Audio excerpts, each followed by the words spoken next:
And every day is closer to spring where it will not revert back to that. So just keep your fingers crossed and open a window and enjoy this great weather while we have it here in Western New York, okay? Listen, if the weather is good, it's time to get out with our dogs and make sure they're getting walked. So today, Pet Talk Tuesday, we're here with local vet Dr. Helen Sweeney, here to discuss orphaned animals. And we have Buffalo City Shelter volunteer Dustin Yerman with Iris, who's waiting for a wonderful forever home. Dustin, nice to have you back. Thank you so much. Fantastic went great last weekend. We had about 5 dogs there. I believe they all got multiple applications, so they should all be getting adopted today, hopefully. And now Iris we have looking for a home. Yes. Tell us about Iris. Iris is a 3-year-old mixed breed. I'm guessing probably pit bull and shepherd mix. I mean, best guess scenario, you never know.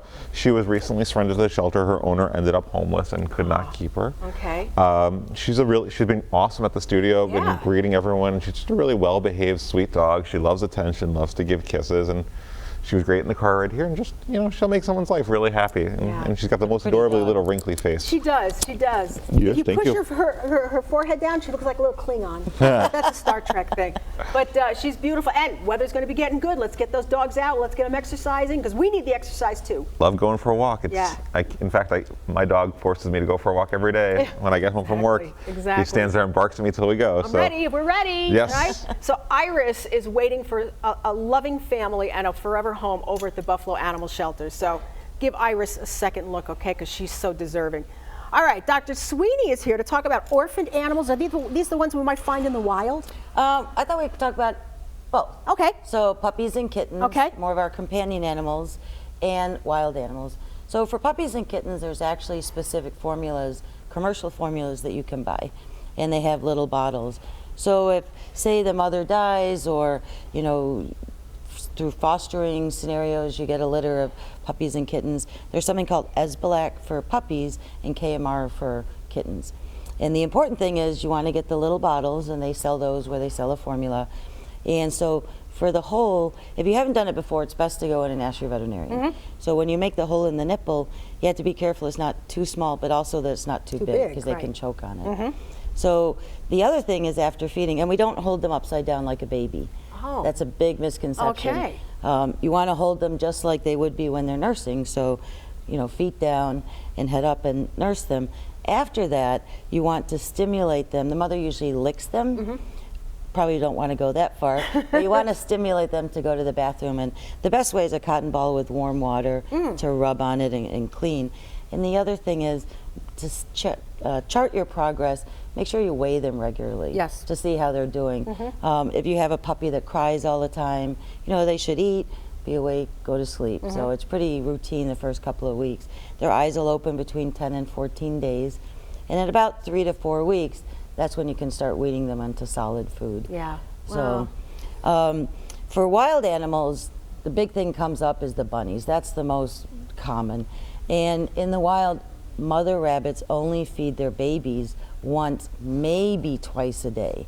And that's for their protection. She doesn't stay with them. So when you find a litter of baby bunnies, they may be fine. Their mother could be very close by, but she's not going to stay with them. Right. So they haven't been abandoned necessarily. Yes, The they may mom look just takes abandoned off for a while. but that's for Leave their them alone, protection. don't touch them. They have virtually no scent, so that helps against predators. You know, obviously, if it's the middle of your lawn, you're going to have to try and do something. The best thing is to call the SPCA. They have experienced people. There's a lot of good wildlife rehabbers around here. If you find any kind of animal, I'd be particularly careful with baby raccoons, baby skunks, baby foxes, anything that can carry rabies, because rabies is endemic in our area. So every year, you know, we see 40 to 50 cases. And yes, the babies can transmit it too if the mother has it. So that's best to be left to the professionals. Well, you know, let me ask this. Because we're getting this early weather, of almost spring weather, are we going to see early litters this year? We may. It depends. They always seem to know before us. But we're already starting to see birds that normally we don't see, you know, later on.